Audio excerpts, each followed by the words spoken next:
Hi, I'm Lawrence and would like you to join me for a pleasant road trip along Route B55, the Castlereagh Highway, one of the longest in New South Wales. We will briefly stop and visit quiet villages, towns and places of interest. Let us all relax and enjoy a day's trip and see what we can experience together. We stop briefly at the city of Lithgow in the Blue Mountains area to go for a short tour of a historic place of a great interest. It's the former heritage listed Lithgow blast furnace in New South Wales. It was built in 1907 and the sole purpose of the furnace was for smelting iron from ore. The blast furnace was producing some 100 tons of iron per week. About 20,000 tons of ore was produced from local ore and was converted into rails and bars, meaning rails for railway tracks. The outbreak of World War I saw the expansion of operations, and with the operations of Lithgow Small Arms it has flourished. The Lithgow Valley people has proudly celebrated this year back to life for a moment longer.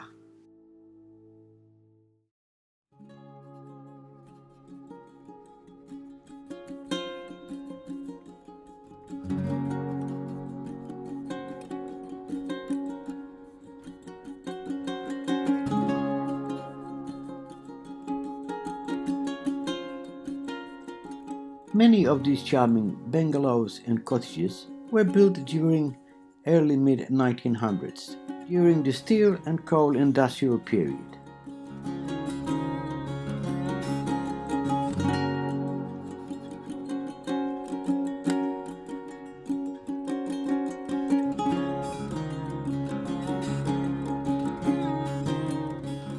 It was a welcoming sight to see sparrows not common as once were, for many obvious reasons.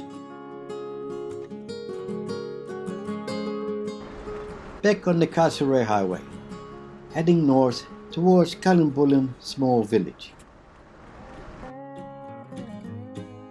Mount Piper Power Station is the newest state-of-the-art in design, in technology and very safe.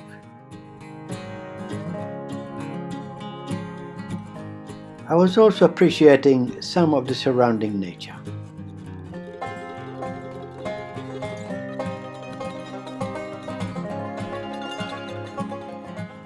Castlereagh is a small village in New South Wales with a population of 279 people.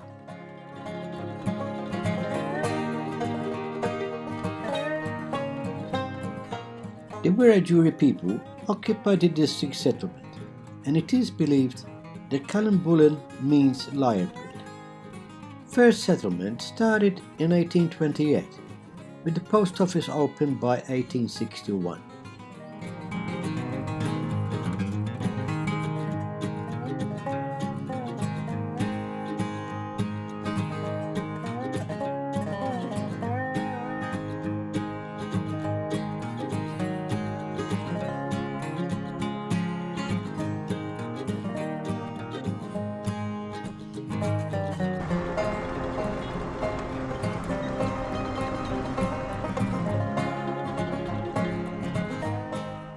Going over a level crossing through the small town of Benbullen.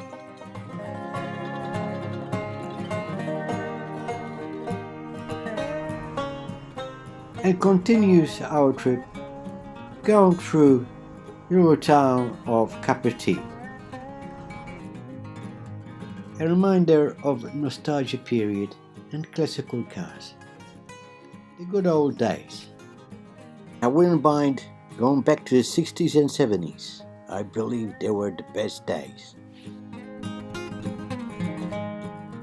We will briefly stop at the lookout just around the corner. We are looking at the spectacular Kapiti Valley, the Australian version of the Grand Canyon, second widest in the world.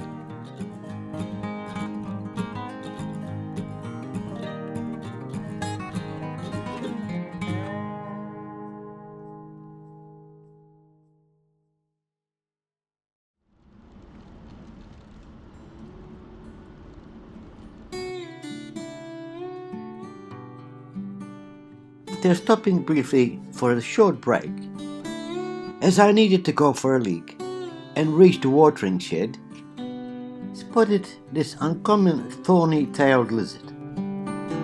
Rocky, stony environment must be their favorite habitat.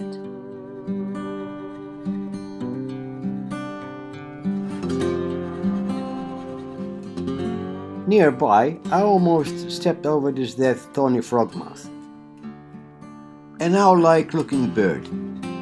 Back on the road again, and a short visit to the Windermere Dam. And if you want to stop for a short stay in complete peace and tranquility, this is the spot. Native cypress trees growing in rich volcanic soils. And during the excavation to the dam, volcanic rocks were exposed, millions of years old. Windermere Dam offers attractions to all nature and sports enthusiasts. It also provides water supply irrigation for Gajigong and the Macquarie valleys. The lake's water picks up the water and flows out for irrigation downstream from the flowing gates deep below the wall. The dam is also the home of many water birds, and especially the graceful black swan.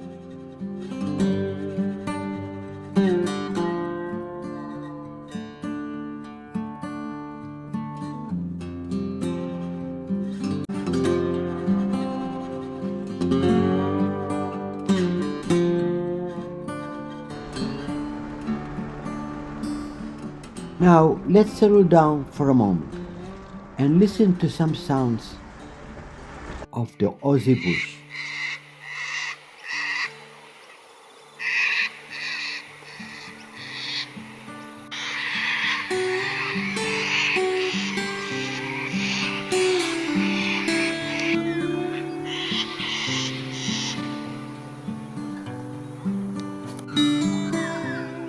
A balance needs to be met, where land is needed for our crops and meat, as to feed the world populations. God the Creator has given us all we need and more.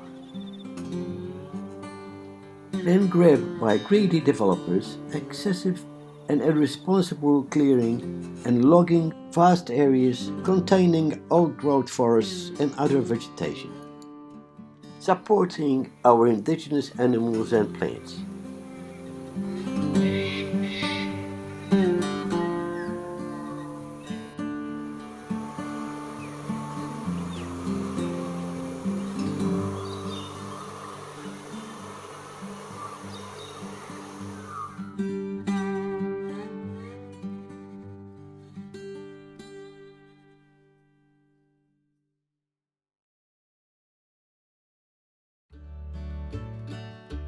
Wollongong is in the midwestern region of New South Wales, some 300 kilometers from Sydney. It has a population of 2,500. Land was granted to pioneers as early as 1821. Gold was discovered at Red Hill in 1870. There were some 800 people on diggings, which yielded over 32 tons of gold. Walking through the old town is like walking through time travel, the Wild West during colonial Australia of the early 1800s. Now let's go and have a peek from the town's lookout. As I was standing on top of the lookout, enjoying the distant view, my eyes suddenly got a glimpse of a beautiful yellow and black butterfly. It approached me and started to fly around me a few times, as if to greet me. Or perhaps I was intruding on his territory, or trying to communicate with me. Our Lord Creator of everything has blessed us with such wonderful and intelligent, magnificent creatures, big and small. I have camped at the Wollongong showground for the night, to wake up for a new beginning.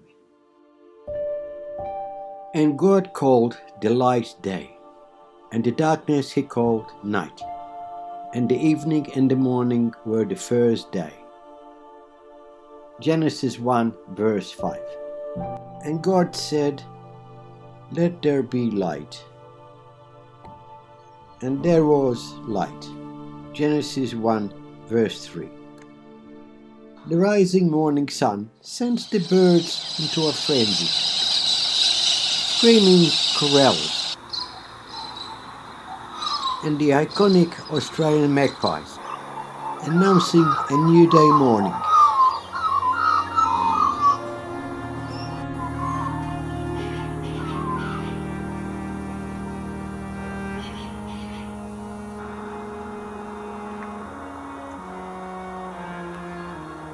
We'll hit the road again on the way to the town of Biriwa, a small town with a population of 45.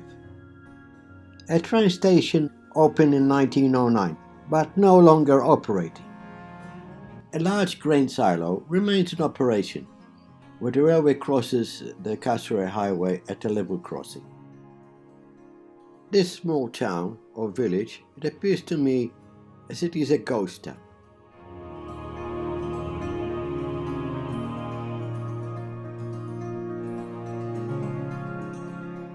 Most homes in the main street appears to be derelict houses.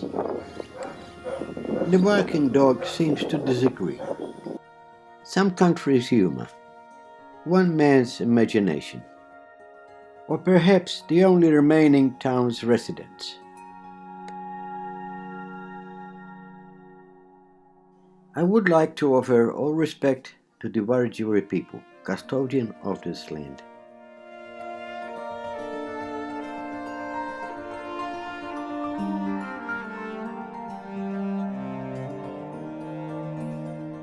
The town of Lithgow is just ahead of us.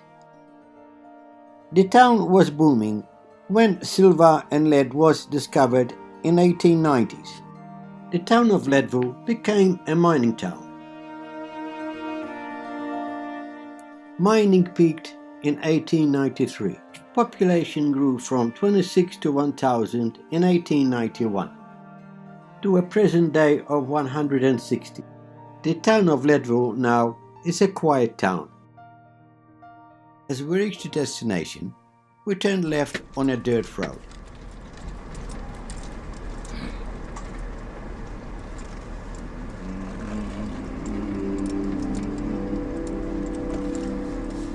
The cemetery was dedicated in 1897. It was of the times and place. One can say of the Wild West. Early pioneers, the first settlers. 60 or so burials were taking place over the years. Only few headstones remains, covering for the last 75 years. Many souls lays unmarked. A cattle fence surrounds this cemetery,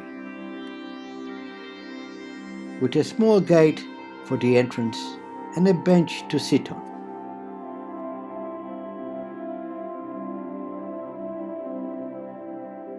Now you all know from where the title of Lead and Silver was inspired from.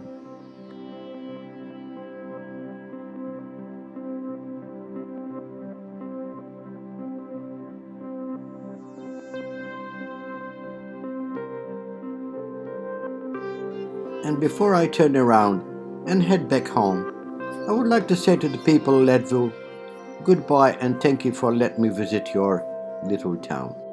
I hope you liked my video. On my return trip home, I have experienced a close shave with this logger's truck as it turned away towards Bathurst Way.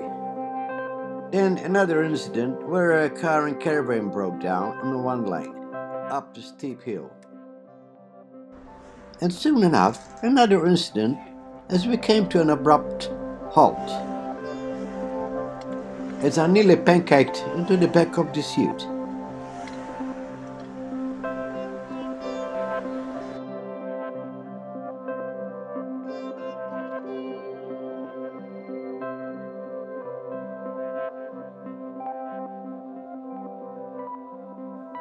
Goodbye, and I'll hope to see you on my next video.